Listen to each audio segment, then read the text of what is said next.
우리 이제 그 하나님 말씀 같이 좀 봉독할까요? 마태복음 7장 13절에서 20절까지 말씀입니다.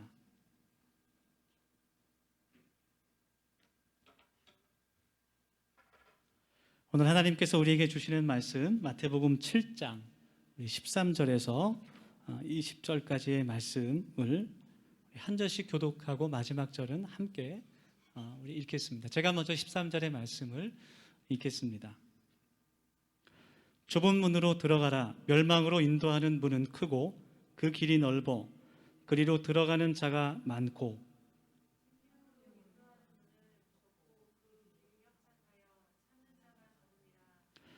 거짓 선지자들을 삼가라. 양의 옷을 입고 너희에게 나아오나 속에는 노략질을 하는 일이라.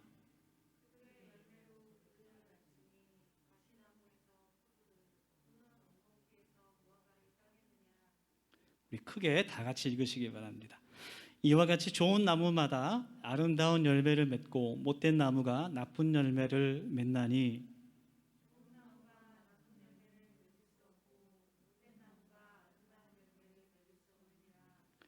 아름다운 열매를 맺지 아니하는 나무마다 찍혀 불에 던져지느니라. 같이 읽겠습니다.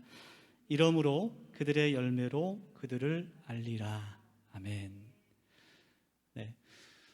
오늘도 우리 옆에 계신 분들과 반갑게 인사를 나누면서 또 영상으로 예배 드리시는 분들도 같이 옆에 계신 분 혹은 저와 인사를 나누면서 우리 하나님 앞에 정말 하나님 말씀을 우리의 마음에 심고 열매 맺을 수 있는 좋은 밭이 될 수 있기를 원합니다. 우리 옆에 분 또 앞에 분 바라보시면서 이렇게 인사합시다. 하나님의 말씀으로 삽시다. 네, 하나님의 말씀으로 삽시다.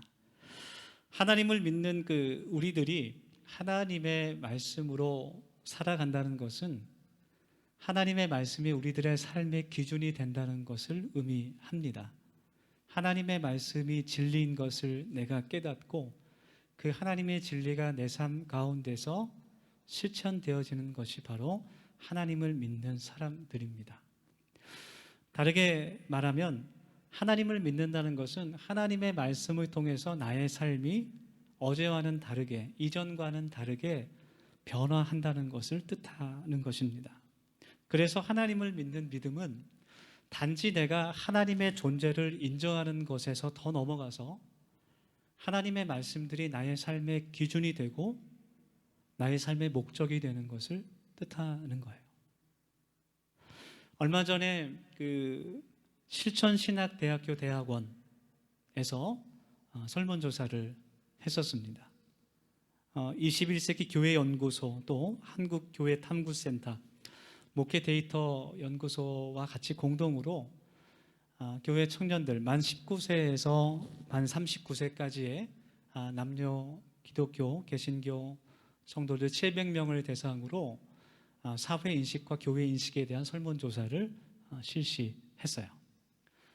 여러 가지 이제 결과 가운데 제 관심을 끈 결과가 한 가지 있었는데 그것은 성경 말씀을 지키면서 살면 이 사회에서는 성공할 수 없다라는 문항에 40.1%의 청년들의 동의가 있었습니다. 그만큼 이제 기독 청년들이 현실의 삶과 하나님 말씀의 가르침 사이에서 괴리를 느끼고 있다는 것을 단적으로 보여주는 예 같아요. 그리고 또 그 가운데 성경 말씀을 지키며 사는 그리스도인들이 하나님의 말씀대로 살아가는 그리스도인들이 내 주위에는 없다라는 그 항목에 대해서 61.7%가 동의를 했어요. 이 세상에서 매우 비현실적이고 정말 좋은 신앙의 본을 보여주는 사람을 찾는다는 것이 현실적이지 않다라는 그런 대답이었던 것 같습니다.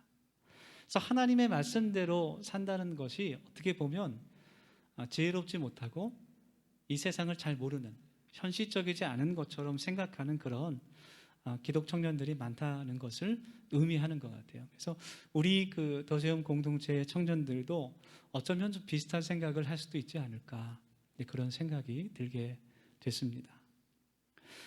이러한 결과는 그 코로나 시대를 맞이해서 청년들의 탈교회 현상을 그런 현상들이 계속 지속될 것이고, 또 교회의 어떤 메시지가 그런 현실의 삶을 터치하지 못하는 현실과 괴리되어 가는 그러한 것을 지적하는 이야기인 것 같아요. 모든 교회들이 많은 걱정을 합니다. 이 코로나 시대에 어떻게 하면은 우리 청년들이 교회를 떠나가지 않고 오히려 새로운 청년들이 교회에 와서 잘 정착하고 하나님을 믿고 그 삶이 변화될 수 있을까?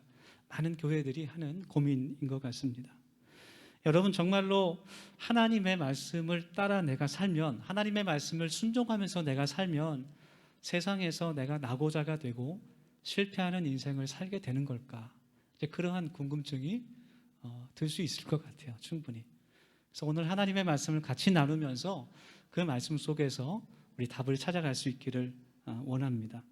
먼저 오늘 본문 말씀 가운데 주님께서 우리들에게 좁은 길로 가라, 좁은 문으로 들어가라, 그렇게 명령하고 계십니다. 13절부터 14절까지의 말씀이에요. 좁은 문으로 들어가라. 멸망으로 인도하는 문은 크고 그 길이 넓어 그리로 들어가는 자가 많고, 생명으로 인도하는 문은 좁고 길이 협착하여 찾는 자가 적음이라. 우리들의 삶에 두 가지의 길이 있다라고 말씀하십니다. 넓은 길은 들어가는 그 문도 굉장히 넓고 그 길도 굉장히 아주 평탄하고 넓어서 많은 사람들이 찾는 길입니다. 좁은 길은 반면 그 입구도 굉장히 좁고 길도 협착해서 사람들이 잘 찾지 않는 길입니다. 그래서 좁은 문으로 좁은 길로 가라는 이 성경 말씀을 우리는 읽으면서 솔직한 우리들의 마음으로 좀 부담감이 듭니다. 좁은 길로 가면 좀 고생하는 거 아닐까? 좀 어려운 거 아닐까? 힘든 일이 많지 않을까? 특히 요즘 같이 이제 사회적 거리두기가 강조될 때는 우리는 좁은 데로 다니면 안 됩니다.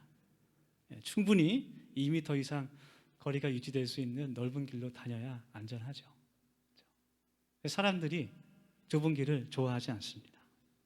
그런데 왜 주님께서 우리에게 크고 넓은 길을 가만히 놔두고 왜 좁은 길로 가라고 말씀하시는 것일까? 날 사랑하신 그 찬양의 가사처럼 우리를 사랑하시고 하나님의 자녀로 삼아주신 그 예수님께서, 하나님께서 왜 어렵고 힘든 그 길로 우리를 고생시키려고 하시는 것일까? 편한 길로 가면 참 좋을 텐데, 그런 생각도 들어요. 예수님을 믿는다는 것이, 내가 하나님을 나의 주인으로 섬기며 믿는다는 것이 꼭 힘들고 어렵고 고생하는 길이어만 할까? 그런 생각이 들 수도 있습니다. 좁은 문, 좁은 길로 간다는 것이 하나님을 믿는 그 나의 신앙과 어떤 관계가 있을까?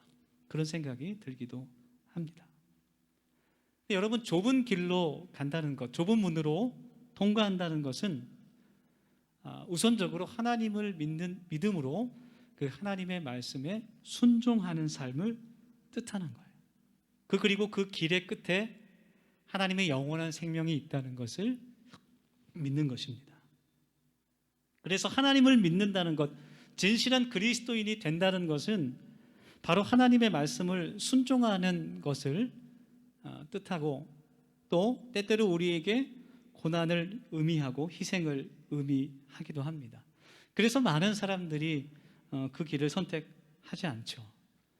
성경 말씀은 우리에게 하라는 것도 참 많고 무엇을 하지 말라는 그런 금지하는 것도 참 많습니다. 그렇죠?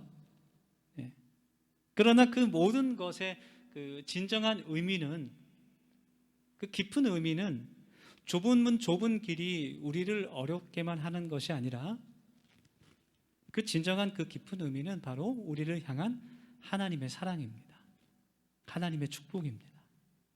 하나님의 평안함이고, 우리를 위로하시고 우리를 인도하시는 하나님의 은혜입니다. 그래서 그 좁은 길 끝에 영원한 생명이 있다는 것을 우리는 믿을 수 있어야 합니다. 여러분, 세상에서 많은 분들이 성공을 이야기하죠. 세상에서 말하는 그 성공이라는 의미를 내가 많은 돈을 벌고 또 모든 사람들이 존경할 수 있는 그런 내가 명예를 가지게 되고 또 많은 것을 움직일 수 있는 그런 힘을 상징한다고 할 때에 우리는 그 성공을 위해서라면 좁은 길을 선택하지 않아야 됩니다. 내가 세상에서 정말 그렇게 많은 돈과 명예를 위해서 성공하기를 원한다면은 우리는 좁은 길을 선택하지 않고 내 최선을 다해서 내 모든 젊음과 열정을 다해서 그 돈과 명예를 쫓아야 됩니다. 때로는 거짓으로 다른 사람을 속일 수도 있어야 되고 때로는 악하고 비열한 방법을 통해서라도 내 이익만을 취할 수 있어야 돼요. 다른 사람이 쓰러지건 말건 옆에서 피를 흘리든지 말든지 간에 그것에 흔들리는 그런 감정 따위는 버려야 됩니다. 오직 나의 성공이 나의 최고의 우선순위가 되어야 되고 나의 우상이 되어야 합니다. 그런데 그렇게 산다고 해도 성공하는 것이 쉽지 않은 것 같아요. 여러분들은 왜 이 황금 같은 일요일 오전 시간에 왜 이 교회에 나와서 하나님을 예배하고 있습니까?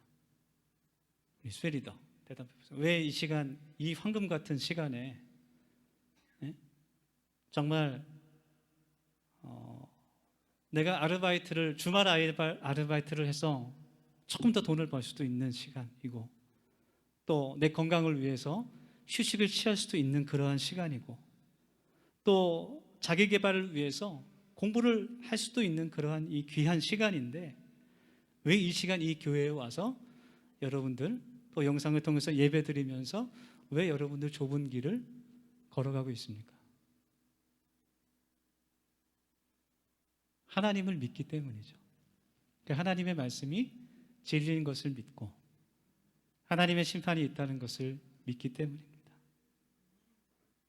그리고 하나님께서 여러분들을 선택하신 그 은혜가 있기 때문이에요. 세상 사람들은 혹은 말로만 내가 기독교다라고 이야기하는 사람들은 성경 말씀을 지키는 것을 우습게 생각해요. 나는 믿는다고 이야기하면서 자신의 성공을 우상으로 생각하며 살아갑니다. 그래서 예수님을 믿는다는 것은 구별된다는 것을 뜻하는 거예요. 그 좁은 문과 좁은 길로 간다는 것은 세상과 구별된다는 그 거룩성을 나타내는 겁니다. 그 믿음의 사람들은 세상에 많은 사람들이 찾는 그 넓은 길과 구별된 길로 좁은 길로 가야 됩니다. 세상과는 똑같이 살아서는 안 돼요. 그리고 똑같이 살 수도 없습니다.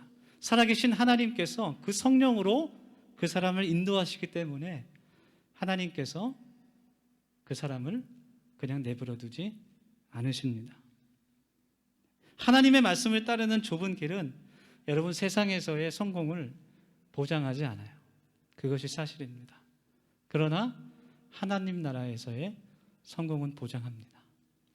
그렇기 때문에 우리는 이미 성공한 사람들입니다.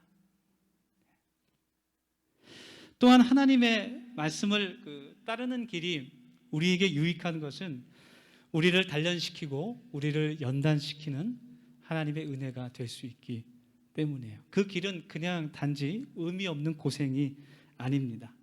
내가 하나님의 말씀을 지키는 것은 단순한 고생이 아니라 그 고난과 그 연단이 나를 다듬으시는, 나를 더욱더 하나님의 사람으로 만드시는 하나님의 은혜가 되는 겁니다. 어떠한 사람의 진면목을 알기 위해서는 어떤 것이 필요할까요? 어떻게 하면 그 사람의 진짜 모습을 알 수 있을까요? 우리 청년들도 잘 들으시기 바랍니다. 예를 들어 내가 배우자를 선택할 때 얼마나 중요합니까? 내가 평생을 같이 할 사람이기 때문에 그 사람의 진정한 모습을 안다는 것이 굉장히 중요하죠. 그럼 어떻게 하면 그 사람의 진면목을 참된 모습을 알 수 있을까? 어떤 분은 그렇게 대답합니다. 뒷조사를 해야 됩니다. 네. 그 뒷조사를 하면 좀 그런 것 같아요. 네. 그 사람의 참된 그 인성이라고 할까? 그 사람의 진면목을 알기 위해서는 반드시 갈등과 어려움이 필요합니다. 왜냐하면 모든 것이 다 평탄할 때에는, 행복할 때에는 그 사람의 전부가 보이지 않기 때문에 그래요. 어려움이 있을 때, 고난이 있을 때 그 사람의 진짜 모습이 드러나게 됩니다. 그래서 오늘 말씀에 비추어 본다면 넓은 길이 아닌 좁은 길에서, 특별히 이제 하나님을 믿는 신앙과 믿음에 있어서 그 사람의 말과 행동과 그런 생각을 보면 그 사람의 진짜 믿음이 드러나는 것이죠. 이성 간의 교제도 마찬가지인 것 같아요. 얘기했지만 처음에는 막 눈에서 불꽃이 튑니다. 그렇죠? 보고 있어도 보고 싶을 그때. 그때는 정말 그 사람의 모든 것이 완벽해 보입니다. 그 사람의 약점과 단점까지도 매력으로 승화시켜요. 그래서 정말 누가 봐도 저거는 단점 같은데, 저거는 내가 보완할 수 있는 그런 매력이다라고 이제 잘못 생각하는 것이죠. 처음에는 교제하기 시작할 때 서로 얼마나 잘 보이려고 노력을 하겠어요. 그렇죠? 그래서 그 사람의 진짜 모습이 잘 드러나지 않습니다. 그러나 서로 또 다툼이 있고 갈등이 있고 서로 고난을 겪을 때 그 사람의 진짜 모습이 드러나는 것 같아요. 독일의 정신분석학자이자 사회심리학자였던 에이리 프롬이 쓴 사랑의 기술이라는 그런 고전이 있습니다. 거기서 그 에이리 프롬이 사랑을 이야기할 때 어떤 서로의 감정이 뜨거워지는 사랑만을 사랑으로 얘기하지 않고 그렇게 어떻게 사랑을 정의하냐면 서로 갈등하고 어려움이 있고 다툼이 있을 때 다시 그것을 화해하고 다시 연합할 수 있는 힘이 사랑이다. 그렇게 정의를 합니다. 서로 힘든 상황이 있고 갈등이 있었지만 먼저 이해하고 용서할 수 있고 화해할 수 있는 그 힘이 바로 사랑이라는 것이죠. 그래서 우리 믿음도 마찬가지인 것 같아요. 넓은 길에서는 그 사람의 참 믿음을 알 수가 없어요. 좁은 길에서 그의 진짜 믿음이 하나님과 사람 앞에서 나타나게 됩니다. 좁은 길이 힘든 이유는 그 길이 협착하기 때문이에요. 편하게 지나갈 수 없기 때문입니다. 자꾸 걸리는 것이 생기는 거예요. 그런데 역설적으로 그것을 통해서 내 믿음이 더욱더 하나님 앞에서 순수해지고 성장하고 성숙하게 되는 겁니다. 우리가 여러분 어떤 이미지를 상상해 봅시다. 어떤 그리스도인이 한 명 있는데 그 사람이 손에 많은 것을 쥐고 있어요. 가방도 메고 있고 몸에 굉장히 많은 것을 지니고 있습니다. 그것들은 내가 그리스도인으로서 버려야 할 것들이에요. 어떠한 죄일 수도 있고 구체적인 죄악일 수도 있고 하나님 앞에서 이기적인 마음일 수도 있습니다. 정욕적인 마음일 수도 있고 음란한 마음일 수도 있습니다. 어쨌든 하나님이 싫어하시는 것이라고 합시다. 그런 것들을 많이 쥐고 있어요. 그 사람이 넓은 길로 걸어갈 때에는 그런 것들이 그다지 불편하지 않습니다. 걸리적거리지도 않습니다. 그냥 그 길을 편하게 갈 수 있습니다. 그러나 그것을 가지고 좁은 길로, 협착한 길로 걸어갈 때에는 굉장히 불편한 거예요. 여기저기 막 부딪히고 걸리적거리고 지나가기가 굉장히 어려운 겁니다. 그럴 때 이제 고민하게 되는 거죠. 그렇게 힘든 시간이 올 때, 갈등이 생겨날 때 고민하게 되는 거예요. 내가 넓은 길로 갈까? 아니면 좁은 길로 갈까? 고민하게 됩니다. 넓은 길은 편안합니다. 고민하지 않아도 됩니다. 갈등도 없습니다. 어려움이 없습니다. 편안합니다. 그렇지만 거기에는 생명도 없습니다. 열매도 없습니다.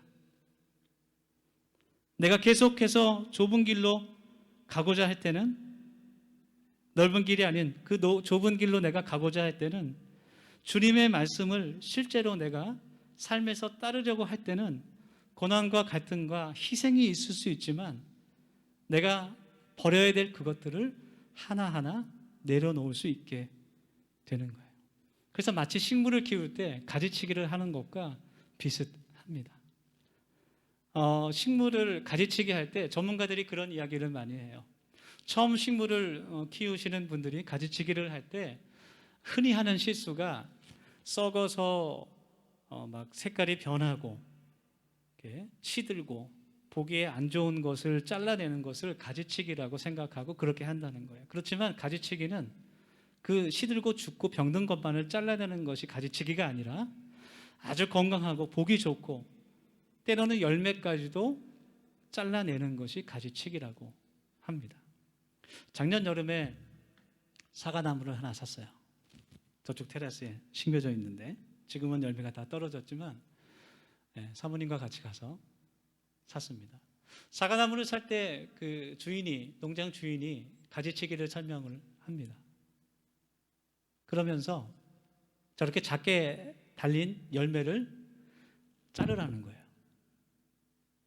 이해가 잘 되지 않죠? 왜 열매를 자르나? 놔두면 다 풍성하게 클 텐데. 그런데 가지에 하나 혹은 두 개만 남겨두고 저런 작은 열매까지도 다 잘라서 버리라는 거예요. 그래야 나무도 잘 크고 다른 열매들이 굉장히 크게 잘 자랄 수 있다라는 것입니다. 그래야 많은 꽃이 필 수 있고 더 많은 열매가 맺힐 수 있기 때문에 과감하게 다 잘라 버려야 한다는 거예요. 그러니까 여러분, 가지치기가 다시 말해서 좁은 길로 가는 것이 우리에게 연단을 주는 고통일 수도 있고, 때로는 정말 내가 보기에 좋은 것, 때로는 내가 보기에 정말 잘 될 것 같은 것, 어쩌면 그런 것도 잘라내버려야 하는 아픔이 있을 수도 있습니다. 그러나 하나님께서 그것이 우리의 영적인 성장과 열매를 맺게 하시려는 놀라운 계획 가운데 일부인 것을 우리가 믿음으로 기억할 수 있길 원합니다. 이렇게 신앙생활을 하고 양육을 하고 목회를 하다 보면 때로는 하나님께서 은혜를 주셔서 가지치기를 해야 될 그런 성도들이 보여요. 그런 청년들을 만날 때가 있어요. 그래서 이렇게 권면을 하죠. 부드럽게 가지치기를 하라고 권면을 하죠. 그런데 그것을 결단하지 못하고 그것을 견디지 못하고 바로 그냥 넓은 길로 가버리는 성도들을 많이 보게 됩니다. 참 안타까울 때가 많습니다. 우리가 진리인 그 하나님의 말씀대로 살아갈 때 내 삶은 하나님께서 주신 선한 열매들을 맺게 되고, 갈라디아 5장에 나오는 말씀처럼 사랑과 희랑과 화평과 오래 참음과 자비와 양선과 충성과 온유와 절제를 우리가 맺게 됩니다.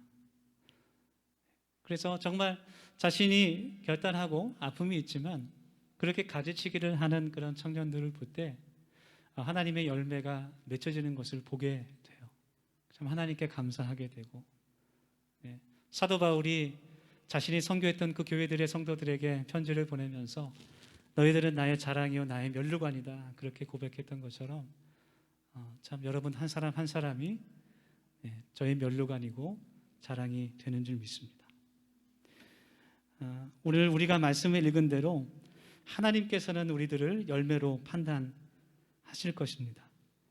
그래서 우리 사랑하는 도세움 교회 모든 청년들과 성도들이 세상은 자꾸 우리에게 너의 성공을 위해서 신앙과 삶을 분리해라, 그렇게 요구하고 있지만 오늘 하나님께서 우리에게 주시는 말씀은 주님을 따르는 그 좁은 문과 좁은 길로 걸어가라, 우리에게 말씀을 하십니다. 왜냐하면 그 길의 끝에 생명이 있기 때문에. 때로는 그 길에 고난이 있고 어려움이 있지만 그 길에 영원한 생명이 있고 또 하나님께서 우리에게 주실 그 열매들을 우리들이 바라보면서 그 영적인 싸움에서 승리할 수 있는 우리 더세움 모든 가족들이 될 수 있기를 예수님의 이름으로 축원합니다. 우리 잠깐 이 시간 우리 통성으로 함께 오늘 하나님 주신 말씀을 가지고 같이 결단하며 기도할 수 있길 원합니다. 우리 시간 같이 기도할 때 하나님, 나에게 세상을 이길 수 있는 단단한 믿음을 허락하시고 내가 그리스도 안에서 성숙한 주님의 제자가 되길 원합니다. 또 열매 맺는 삶을 살기를 원합니다. 하나님, 그 길의 끝에 영원한 생명이 있음을 주님 깨닫게 하시고 세상에서 그것이 어리석다고 얘기할지라도 좁은 길을 먼저 걸어가신 그 예수님의 뒤를 따라가는 우리 모두가 될 수 있도록 하나님 결단할 수 있는 힘과 능력을 허락하여 주옵소서. 우리 같이 이 시간 짧게 이번 떡도 같이 기도하겠습니다. 거룩하신 하나님, 저희들 이 시간 기도하고 하나님 주신 말씀을 가지고 저희들의 마음을 깊이 심겨 나가는 소망합니다. 아버지 하나님께서 우리에게 은혜를 풀어주셔서 하나님 모든 사람들이 하나님 예수님을 믿는 사람들까지 더 넓은 길로 걸어가는 그 길을 선택하고 하나님 묵묵히 하나님의 말씀을 순종하며 따르는 삶의 길을 살아갈 수 있도록 인도하여 주시고 결국 우리들의 삶 가운데서 영광 받으실 그 하나님을 찬양하는 저희들의 삶을 될 수 있도록 하나님 은혜 베풀어 주시옵소서. 아버지 하나님, 주님께서 가주신 그 길을, 그 십자가의 길을 묵묵히 따라갈 수 있는 주님의 제자가 되게 하여 주시고 하나님, 하나님이 예배하신 그 축복으로 하나님께서 그것을 통하여서 우리를 연단시키시고 더욱더 하나님의 참된 제자로 만들어갈 것일 것을 기대하며 나아가는 저희들 모두가 될 수 있도록 하나님 도와주셔서 하나님 혼란해져가는 이 세대 가운데 하나님 빛과 소금으로 살아가게 하시고 하나님 나라를 세우는 사람들이 될 수 있도록 하나님 은총 베풀어 주시기를 간절히 소망합니다. 아버지 하나님, 우리 도움을 주실 주님을 찬양합니다. 아버지 하나님, 우리를 정할 사용과 받을 주님을 경배합니다. 하나님, 우리를 주님의 도움을 사용하여 주시고 하나님 나라를 세우는 건축자로 저희를 세워 주옵소서. 예수 그리스도의 감사하며 찬양하며 기도합니다. 하나님, 은혜를 감사합니다. 아버지 하나님, 저희들 한 사람 한 사람 하나님의 길로 인도함을 받는 하나님의 사람들이 되기를 소망합니다. 하나님, 저희들의 삶과 믿음이 하나가 되게 하여 주시고 예수님이 걸어가신 그 십자가의 길을 따라갈 때 주님의 선한 열매들이 우리의 삶 가운데 맺혀지게 하시고 특별히 하나님 복음을 전파하는 그 복음의 열매들이 맺힐 수 있도록 하나님 인도하여 주시옵소서. 감사합니다. 주님 저희들과 동행하여 주옵소서. 예수님의 이름으로 기도드립니다.